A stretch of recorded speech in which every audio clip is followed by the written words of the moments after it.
Thank you very much indeed. Hello, I'm Alexander Armstrong, and welcome to Pointless, the quiz where the lowest scorers are the biggest winners. Let's meet today's players. And couple number one. Hello, I'm Chris from Durham. This is my friend Leo from London. Couple number two. Hi, I'm Rosie from Wigan, and this is my friend Daniel from London. Couple number three. Hi, I'm Ross from Crawley. This is my sister Leslie from Hastings. And finally, couple number four. Hi, I'm Al. This is Elaine, my wife Elaine. We're both from Barrow-in-Furness in Cumbria. And these are today's contestants. Thank you very much indeed, everybody. A very warm welcome to Pointless. It's lovely to have you all here. That just leaves one more person for me to introduce, a TV presenter with a best-selling book called Joyrider, which I read and sadly didn't give me any tips on how to hotwire a car. It is my Pointless friend, it's Angela Scanlon. I don't have many tips on hot wiring a car, particularly not ones I'd talk about in public. But I feel like I'd give it a go. I mean, I can do it with the old type, obviously, but it's the new... Well, of course. This is so unexpected. Of course I can. I could do it, yeah, about 5 seconds. I could have that. Yeah. That's fine. That's fine. It's the new type with the immobilizers. They leave me... Oh, yeah. I mean, yeah. It's complicated. Yeah. Anyway, we've gone straight into hot wiring cars. I can't believe it. Lovely. It's not even 5:20 yet. Also, this bunch looks so well dressed. There's not one of you that I think would hot wire a car. No. You're right. Thank you very much indeed. Oh, I have such lovely news. Edward and Sue got through to the final. We loved Edward and Sue, and they won the jackpot. So that's very exciting. So today's jackpot starts off back at £1,000. There we go. If everyone's ready, let's play Pointless.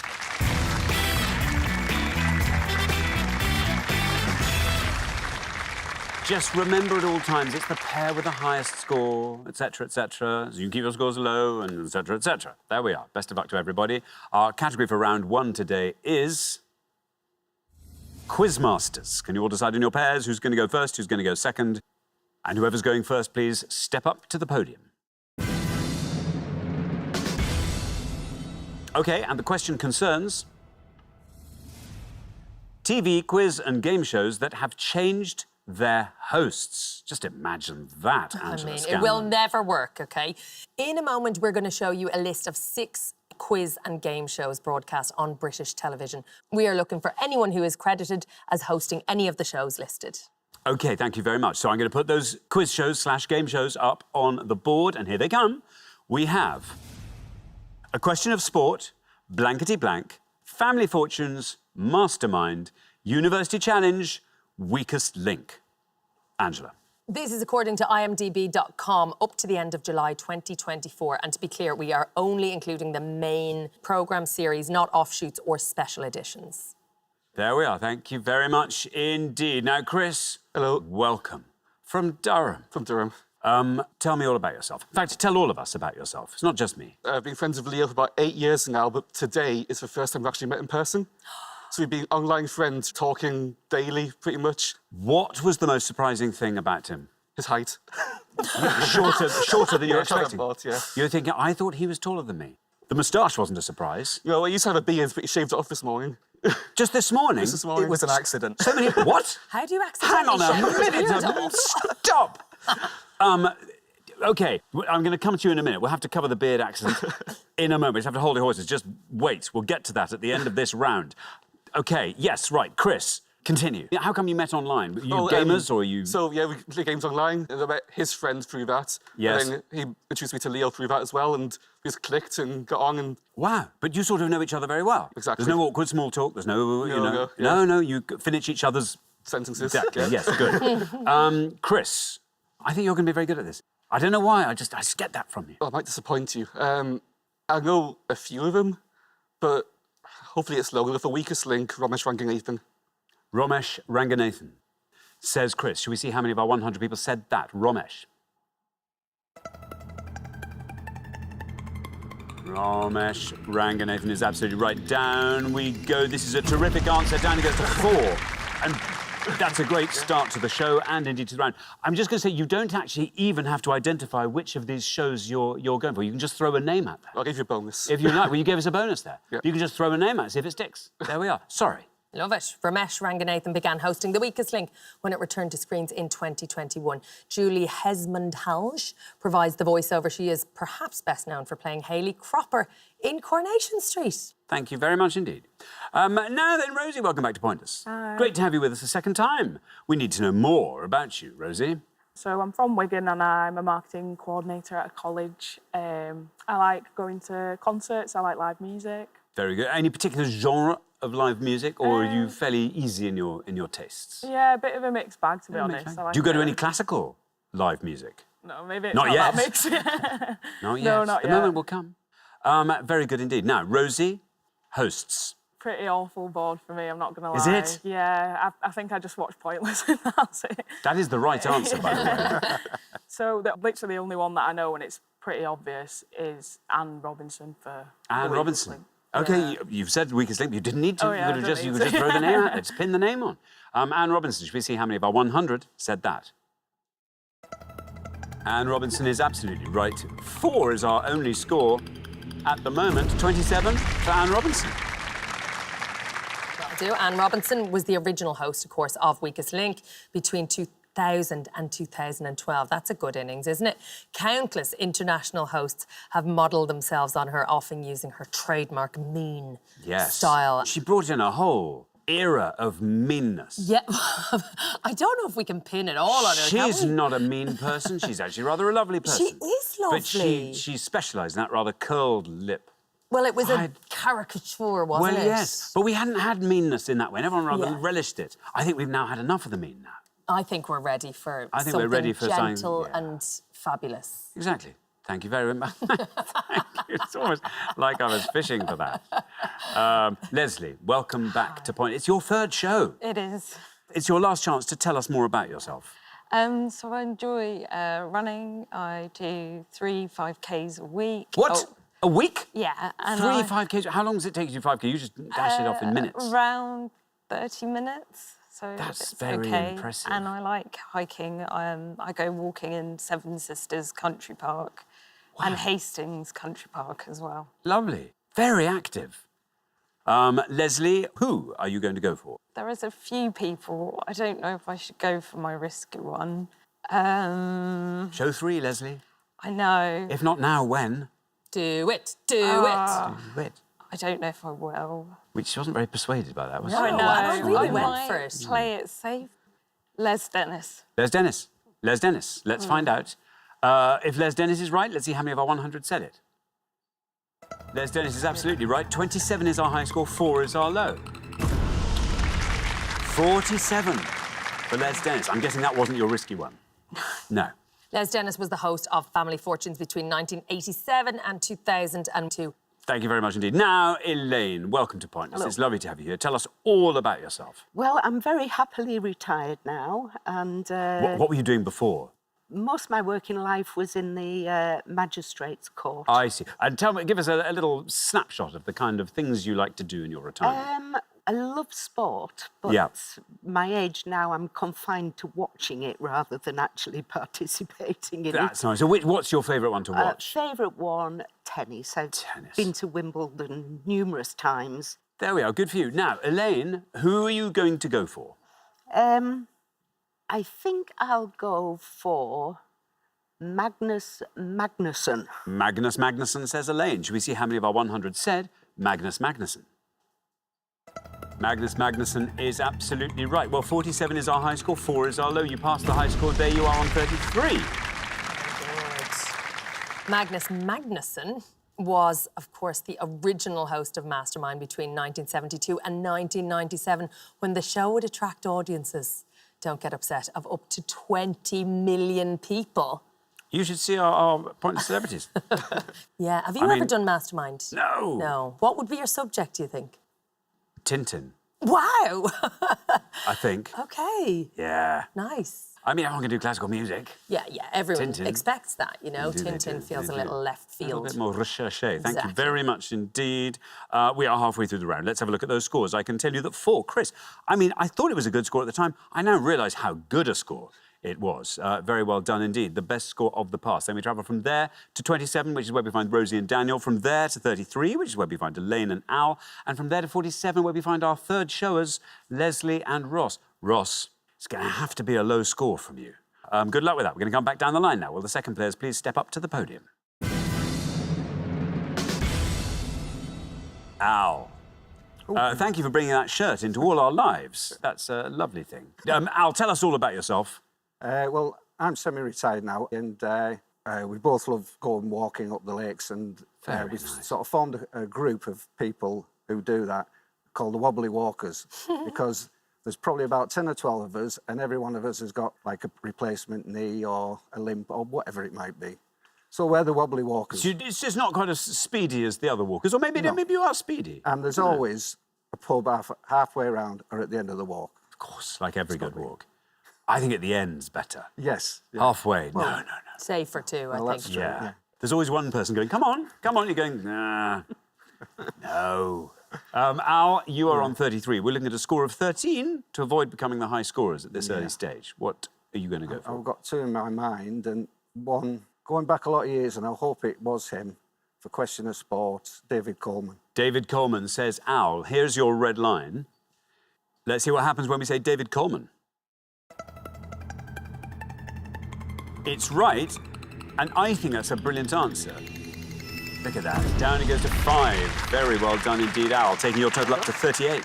Very good. David Coleman hosted a Question of Sport between 1979 and 1997, and he also spent time as the BBC's lead commentator on football and athletics. Thank you very much indeed, Angela. Now, Ross, tell us more about yourself for the last time, Ross. I like watching sport, so especially a bit of cricket. I support Sussex, so I try and watch them live as much as I can. Oh, that's good. Or sometimes pop to the Oval. Very Do exciting. a Lovely bit of being at the Oval. it is lovely, lovely Beautiful ground. ground. Now, Ross, you're on 47. You are the high scorers. We are not saying goodbye to you at the end of this round, which means you're going to have to find a very, very low score. Okay, I've got one in my mind, Good. which I think could be a bit risky. It needs to be. So I'm going to go for Lily Savage. Lily Savage, says Ross. Shall we see how many of our 100 said Lily Savage? You don't have a red line. Lily Savage is right. 26. I could have done with that going a little bit further down. I'll be perfectly honest with you, Ross. That takes your total up to 73. Lily Savage, also known as Paul O'Grady, was the host of Blankety Blank between 97 and 2002. And I didn't know this, but the name Savage was O'Grady's mother's maiden name. Thank you very much indeed, Angela. Now, Daniel, welcome back to Pointless. Terrific to have you with us a second time. Tell us a bit more about yourself, Daniel. So I am a museum exhibition designer. That's my job. That's just fun. I mean, it could be any kind of museum, or do you specialise in a particular strain of museum? Yeah, we work mainly with science museums, history museums, cultural spaces. See, this is brilliant. Yeah. And it's the whole exhibition that you design. So the whole experience, how you move through it. Exactly, yeah. Brilliant, Daniel. You were on 27, which means 45 or less gets you into the next round. Now, what we did discover in the last show is that you grew up for the first 18 years of your life in Japan. Yes. So, yes, that's going to be a little bit of a gap, maybe, in these programmes. But there we are. So I really have no clue. OK, I'm just Ross trying to- and Leslie suddenly getting a little bit excited at this stage. I'm just going to have to say a name that maybe they've appeared. I'm going to go for, it's the only name I can think of, James Acaster. James Acaster. Wouldn't that be brilliant? I mean, if he hasn't, he should. Well, listen, let's find out. James Acaster. You get a red line, and the red line comes in here. It's just James Acaster has to be right to get you below that. Oh, Daniel, I'm sorry. But what a brilliant name to pluck out of thin air, though. That scores you 100 points, takes your total up to 127. I'm sorry. I would personally love to see him host a Question of Sport. Absolutely. Yeah. There we go. Leo, the beard. You've kept a vestige. Yeah, I woke up this morning quite sleep deprived, still quite groggy. Just kind of slipped while shaving and then took out quite a big chunk of it. So I thought, what do I do? I kind of tried the Homer Simpson look. It didn't work. I didn't want to give up all of it. You've kept the little Tom Waits thing where you just grow a little tuft there. Yeah, it's Quite cool. too much for me, I think. OK. Anyway, there we are. Anyway. You are through to the next round, by the way. It doesn't matter what you score, even 100 points. We'll get you into round 2. Yeah, so I was quite worried about this because my mind kind of blanked. I need to make a good first impression with Chris. So I'm going to go with Jeremy Paxman. Jeremy Paxman. Jeremy Paxman says, Leo, let's see how many of our 100 people said Jeremy Paxman. There is no red line for you for the lovely reason you're already through. Jeremy Paxman. It's a cracking answer. Look at this, down and down and down it goes. 10. Very well done indeed, taking your total up to 14. You're a good pair. Jeremy Paxman hosted University Challenge when it moved to the BBC from ITV in 1994 and continued to do so until 2023. There were only 2 pointless answers, would you believe? So I'll give you the best answers for each category. For a question of sport, David Vine would have scored you 4. For blankety blank, now this is a mind blower. Bradley Walsh was the lowest answer, scoring 10. It's probably Not going to like that. I don't think you will. I like it. For Family Fortunes, Andy Collins was pointless. For Mastermind, John Humphreys scored 6. For University Challenge, Amal Rajan, who became host in 2023, was pointless. And we've already had both hosts of the Weakest Link, of course. Well done at home if you got any of those. Thank you very much indeed, Angela. That brings us to the end of our first round. It means we have to say goodbye to our first pair, Daniel and Rosie. I am so sorry, but listen, you went out in a blaze of glory, though. As random shots in the dark go, that was an inspired one. It just happened to be wrong, but it was a brilliant one. Thank you so much for playing Daniel and Rosie. For the remaining 3 pairs, now time for round 2.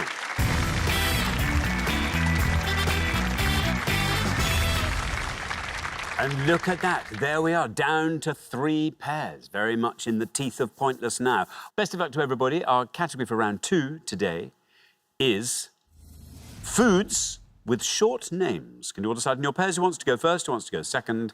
And whoever's going first, please step up to the podium. OK, and the question concerns 4-letter foodstuffs.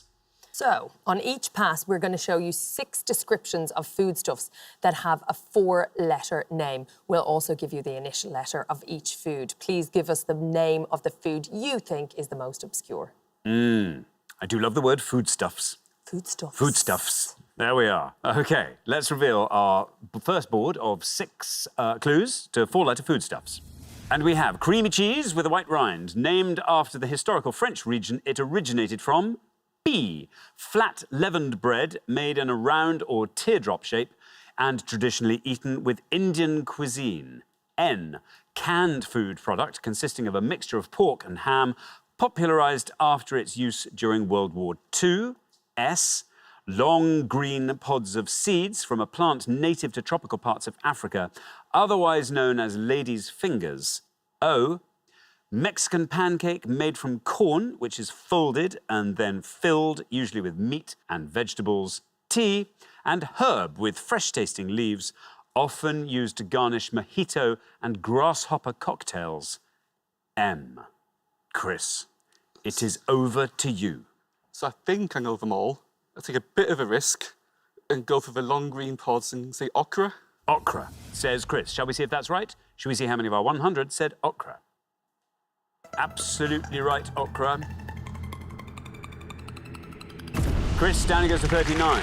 Well, it might be a high-scoring round. You never know. But 39 for okra. I'm salivating just looking So at this am I. board. It's ridiculous, isn't it? Certainly. Okra is used as a natural thickener. For gumbo, a Creole stew in Louisiana, okra often replaces chicken and sausage. Well, actually, yes, because it has that sort of starchy quality, doesn't it? It does, but The I inside don't know if it's of as okra. chewy. I'm Yeah. absolutely starving now. Yes. Now, Leslie, Yeah. which of the 4-letter foodstuffs? No, I'm going to go for the flat leavened bread. I'm going to go with naan. Naan, says Leslie. That's a good foodstuff. It's delicious. Let's see how many of our 100 said naan. Naan. 39 is the only score. We have 63 for naan. I mean, who knows?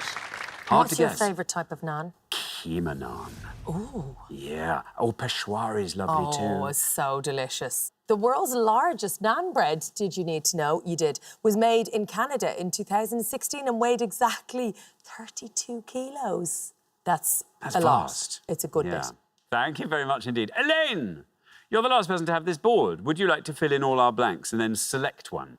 I think the top one is brie, the third one down, spam, the Mexican pancake taco, and the bottom one, mint. I'm going to Try spam. Spam. Yes, you're taking a demographic punt, aren't you, on our 100 there? Shall we see how many of our 100 said spam? Well, spam is right. Oh, 75 for spam. I'm sorry, Elaine. Unexpected. Spam, would you believe, is particularly popular in Hawaii. 7 million cans consumed there every single year, which is particularly impressive or wild when you consider that there are under 2 million people living there. That's a lot of spam Per capita. So, yes, I mean, we've been taken beautifully through the board by Elaine. We have. I'm longing to know what those scores are. Up top, we had brie at 64, 57 for mint, and taco would have gotten you 45. Right, OK, so taco there. Right. Before we come back down the line, let's have a quick look at those scores. I can tell you 39, Chris. Very well done indeed. We go from 39 up to 63, where we find Leslie and Ross, and from there to 75, where we find Elaine and Al. Al. Yes. Think and choose well. Good luck with that. We're going to come back down the line now. Will the second players please step up to the podium?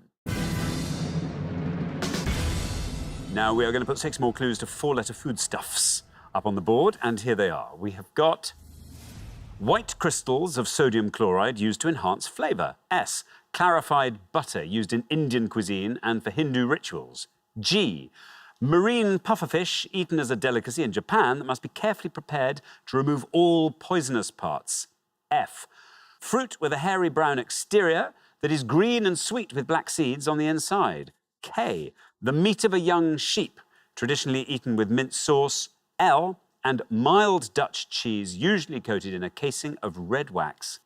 E. Al. You're on 75. You are our high scorers. I know all of them bar one, and I think the one I'm going for is probably going to be high anyway, but the second one down is going for ghee. Ghee. G-H-E.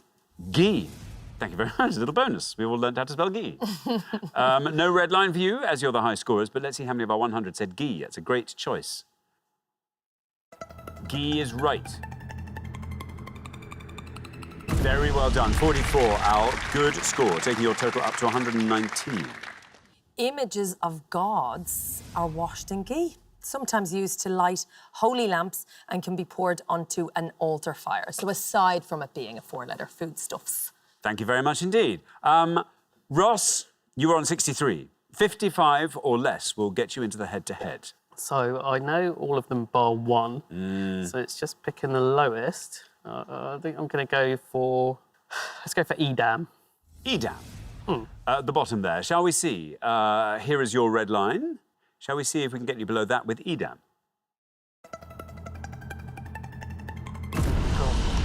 67 for Edam, taking your total up to a lovely round 130. Famously, the punchline to which cheese is made backwards. Edam has been produced in the Netherlands since the Middle Ages. Moulds and barrels used to make the cheese were historically used by Dutch farmers as makeshift helmets. Very fetching. Thank you very much indeed. Now then, Leo, on 39, 90 or less gets you into the next round. Would you like to talk us through the board? So, first one is salt. The third one there, I think, is the one that people can't get, and I also can't remember what it is. Next one is kiwi. Last one is lamb. So there you are. I think I will go for kiwi, please. You're going to go for kiwi. 90 is what you have to score. 90 or less, here is your red line. What happens when we say kiwi? Kiwi's right now, gets you through.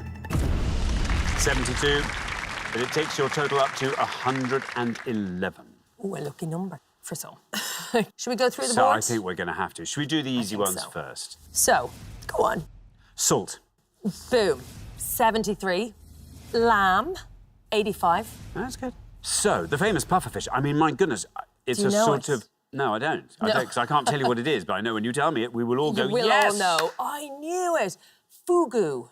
Did you know it? Yes, fugu. Fugu. Okay. That was the best answer. Would have given you 9. Thank you very much indeed. That brings us to the end of our second round. It means we have to say goodbye to our second pair. Now, Ross and Leslie, this pleases me not a bit.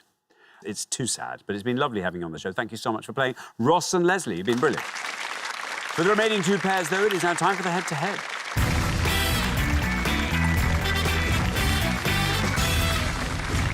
Huge congratulations, Chris and Leo, Elaine and Al. You are now one step closer to the final and a chance to play for our jackpot, which currently stands at £1,000. But we have a little opportunity now, before the head-to-head, see if we can find a couple of pointless answers and hurl some more money into that jackpot. So here goes, just for fun.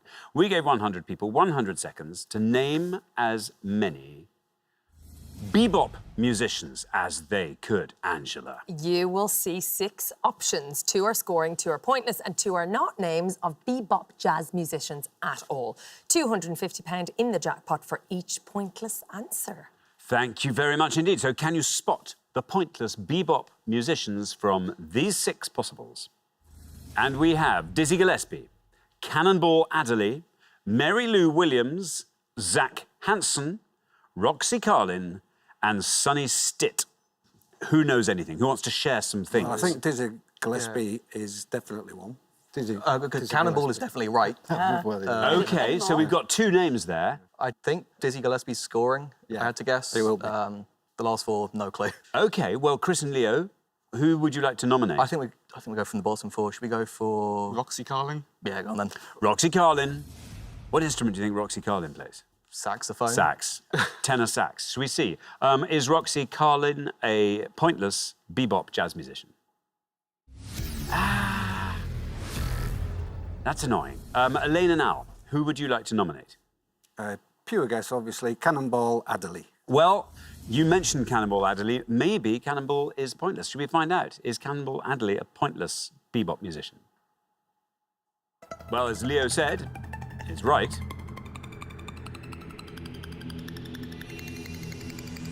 And look at that, very well done indeed. A beautiful bit of double act work there. Very good. Cannonball Adderley was a saxophonist, great word to say, part responsible for the development of bebop into hard bop, and it was, of course, pointless. Roxy Carlin, guys. Roxy is the middle name of Olympic swimmer Jazz Carlin. She won 2 silver medals for Team GB at Rio in 2016. You were right about Dizzy Gillespie, but he scored 12. And then we had Sonny Stitt, who would have scored you 2. So, Xander, one of these is pointless and one is a red herring. What's your money on? Well, I think I've heard of Mary Lou Williams, and I'm not sure Mary Lou is, I think, a country musician. I'm going to say, is that Lou? You put Lou in the middle of a name, it's a country musician suddenly. Zach Hanson is my pointless. OK, that is a red herring. Oh, no. He's the drummer of the band Hanson. Oh, I see. Who sang Bop. Yes. There we are, I like it. Great tune. And Good. Mary Lou Williams is not a country singer. She's a pianist and composer known as the mother of bebop. And she was pointless. There we go. And well done, you managed to find a pointless answer, which means we can sit back and watch £250 add themselves to the jackpot. There they are, £1,250. But who'll be playing for it? Let's find out in the head-to-head.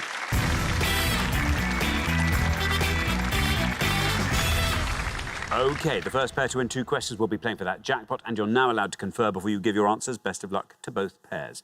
Here is our first question, and it's all about primates in film. Yes, we are going to show you pictures from 5 films which all feature non-human primates. We've included initials of the titles and the years of release. Please tell us the most obscure film title. Thank you very much indeed. Can you identify these films starring non-human primates? And we have A, TJB, 2016. B, EWWBL, 1978. C, KK, 2005. D, DD, 1998. And E, GITM, 1988. Chris and Leo, you get to go first. So I know A, C, and D. I think D's probably the best ones we know. Yeah, I should go for D. Yeah. Can we go for D, Dr. Dolittle? D, Dr. Dolittle. There we are. Elaine and Al, can you talk us through that board? Well, A is the Jungle Book. B is Every Which Way But Loose. C's King Kong. And E is Gorillas in the Mist. You think B? Yeah. B, Every Which Way But Loose. But Loose. OK, so we have Dr. Dolittle and Every Which Way But Loose. Chris and Leo went for Dr. Dolittle for D. Should we see how many of our 100 said that? Dr. Dolittle, absolutely right. And that goes down to 57. Meanwhile, Elaine and Al have gone for every which way but loose for B. Should we see how many of our 100 said that?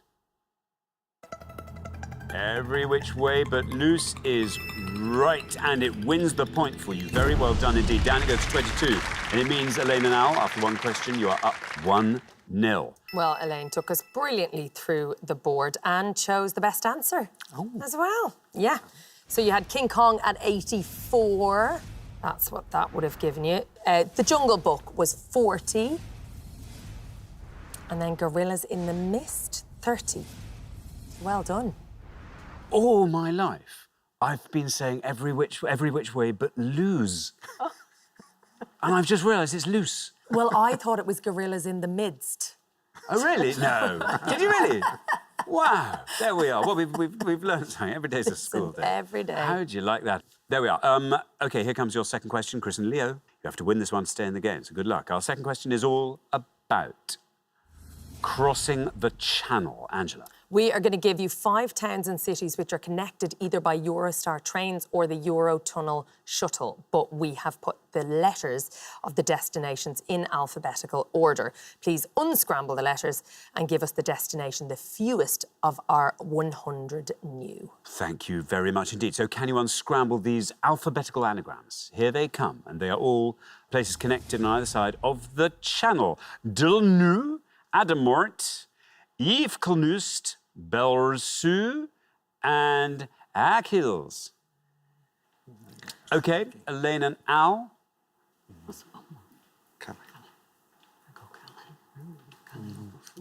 Yeah. I think we'll just go for the bottom one, Calais. You're going to go for Calais. So we have Calais. Chris and Leo, can you talk us through the board? So the top one is London. The second one, we're not sure. The third one is Folkestone. And the fourth one, I think, is Brussels. I think we'll go for the third one. Yeah. Third one, Folkestone. OK, Folkestone. So we have Calais and we have Folkestone. Elaine and Al went for Calais. Should we see how many of our 100 said Calais? Calais right. Down it goes to 35. Meanwhile, Chris and Leo have gone for Folkestone. Should we see how many of our 100 said that? Folkestone. Folkestone is right. And yes, that wins it. Very well done indeed. That's what we needed. Down it goes to 9. It means Chris and Leo, after 2 questions, you're back in the game. It's 1-1. Well done, clearing the board mostly. London was the first one at 71. Then we had Brussels, would have given you 48. Any idea on that final one? Rotterdam. It is Rotterdam, and it would have given you 5. Thank you very much indeed. Now then, here comes the third question. Whoever wins this one goes through to the final and plays for that jackpot. Best of luck to both pairs. Here it comes. It is all about things that contain letters of the Greek alphabet. We are going to give you 5 clues of people, titles, or things that contain the name of a letter of the Greek alphabet. However, we've blanked out the word that is shared with that Greek letter. Please give us what you think is the most obscure Greek letter. It makes more sense when you see it. Thank you very much indeed. Here are the 5 clues. See if you can spot the Greek alphabet letters that are missing. Best Supporting Actress Oscar winner for her role as Velma Kelly in Chicago, Catherine Blank Jones. The dominant masculine animal or person in a group, blank male. US duo who recorded the 1986 UK #2 single I Can't Wait, blank shoes. Statesman who became president of China in 2013, blank Jinping. And drugs that are used to treat patients with high blood pressure or heart problems, blank blockers. There we are. Chris and Leo will go first. What's the third one? I think it's Delta, but I'm not sure. Do we go for Delta? Have a guess? Don't mind. Yeah, I think we'll take a bit of a risk at the third one and go for Delta shoes. Delta shoes, say Chris and Leo. Now then, Elaine and Al. Do you want to talk us through that board? Catherine Zeta-Jones. Zeta-Jones. Alpha male. Beta blockers is the bottom one. We're going to go for the president of China, Xi Jinping. Xi. So, Xi and Delta, or rather Delta and Xi, in the order they were given. Chris and Leo went Delta shoes. Should we see if that is right? Should we see how many of our 100 said it? Not Delta shoes. Meanwhile, Elaine and Al have gone for Xi Jinping. Should we see if that is right? Xi. It is right, and that means you win the point. It's all it had to be. It was correct. It's a good score, though. Down it goes to 12. But crucially, it was right, and it means after 3 questions, Elaine and Al, you're through to the final 2-1. It's Xi Jinping, but we can accept that. So, from the top, we had Zeta. Catherine Zeta-Jones, of course, would have gotten you 75. Alpha, an alpha male, 66. Beta, down the bottom, would have given you 77. Did you know this one? Not Delta shoes. Well, I was going to say new. Is it NU? New shoes? New shoes, exactly right. And it was 8. There we are. Thank you very much indeed. That means the pair leaving us at the end of the head-to-head round. Chris and Leo, it is you. It means you'll be back. And well done. I think it's all gone very well. Yep. I mean, he's a bit shorter than you expected, but he's pretty good on the pointless.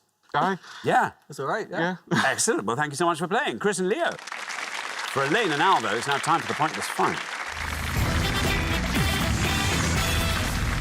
Congratulations, Elaine and Al. You have fought off all the competition and you have won our coveted pointless trophy.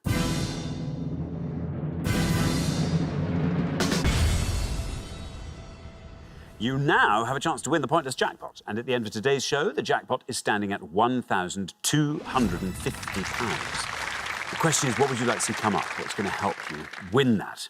Football. Animals, perhaps. Animals. Geography. Geography. OK. I mean, yeah, that's enough. That's enough to be going on with. Let's see what comes up on the board. 4 things as ever. Let's hope there's something here that you like. Fantasy authors. World's strongest man and woman. Operation Mincemeat. Lions. They're animals. Big British lions. What do you think? Fantasy authors. I mean, I like reading, but not fantasy. No. So just go for lions. Yeah. We'll go for lions. Can we go for lions? Yeah. Excellent. Lions. Lions. We are looking for any country which has a population of lions in the wild. This is according to the IUCN's Red List of Threatened Species. We are including countries where they are listed as possibly extinct, but not countries where they're listed as extinct in the wild. This is as of 2023, and as ever, by country, we mean a sovereign state that is a member of the UN in its own right. Or we are looking for the name of anyone who has captained the British and Irish Lions rugby union team from 1950 up to 2024. This is for the men's team, as the women's team was only launched in 2024 and hasn't toured yet. It's the very best of luck. Thank you very much indeed. Now, as always, you've got up to 1 minute to come up with 3 answers. All you need to win that jackpot is for just one of those answers to be pointless. If you can find 3 pointless answers, we'll throw in a £500 bonus. Are you ready? We are. OK, let's put 60 seconds up on the clock. There they are. Your time starts now. Our countries. Central Botswana. Africa. Democratic Republic of the Congo, probably. Botswana. Botswana. Yeah. Central African. Kenya, they've got that, haven't they? Yeah, well, I see. Yeah. What about British Lions? Bill Bowman, is he captain? Bill Bowman. Must have been. I'll try it. Bill Bowman. Yeah. The Lions, though. That's it. He's worth a point. Any Irish ones?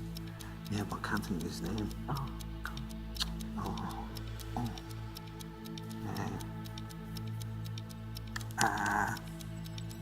Give me a clue. Golden God. 10 seconds left. I'm not Driscoll. Yeah, all for him. Yeah. So go for Bowman, Brian O'Driscoll. Bill Bowman, Brian O'Driscoll, and the OK, Lions. that is your time up. Botswana. Okay. What answers are you going to give me? We'll go for Bill Beaumont for Bill the Beaumont. British Lions. Yep.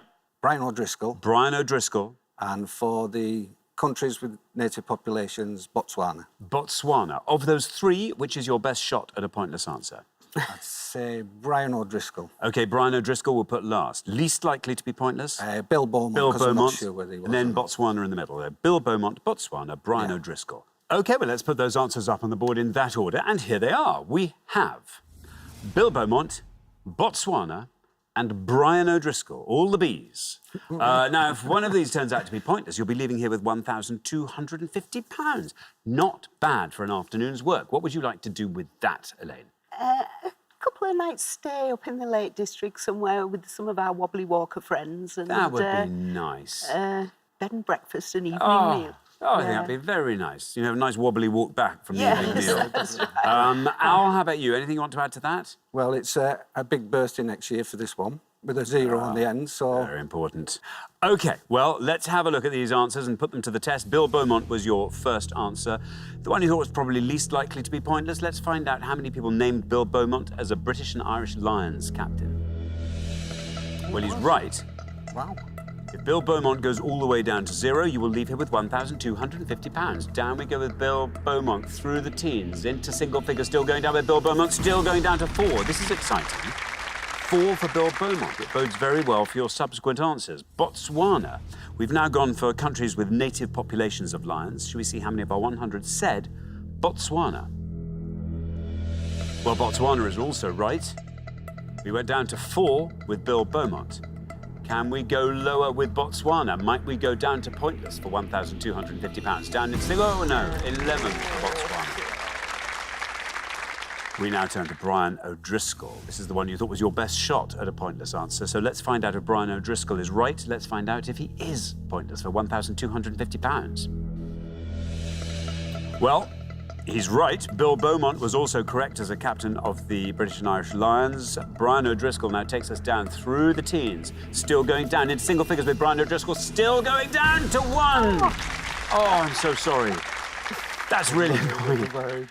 Oh, but you played beautifully. 3 lovely answers there. I'm afraid, though, we didn't find a pointless answer, so I'm afraid you don't win the jackpot today. But let's forget about that, because you do win today's pointless trophies, and richly deserved, too. You've played phenomenally well. Elaine and Al, thank you. Hard luck. That was so close. I loved watching the working out. Let's have a look at some of the pointless answers, starting with countries with native populations of lions.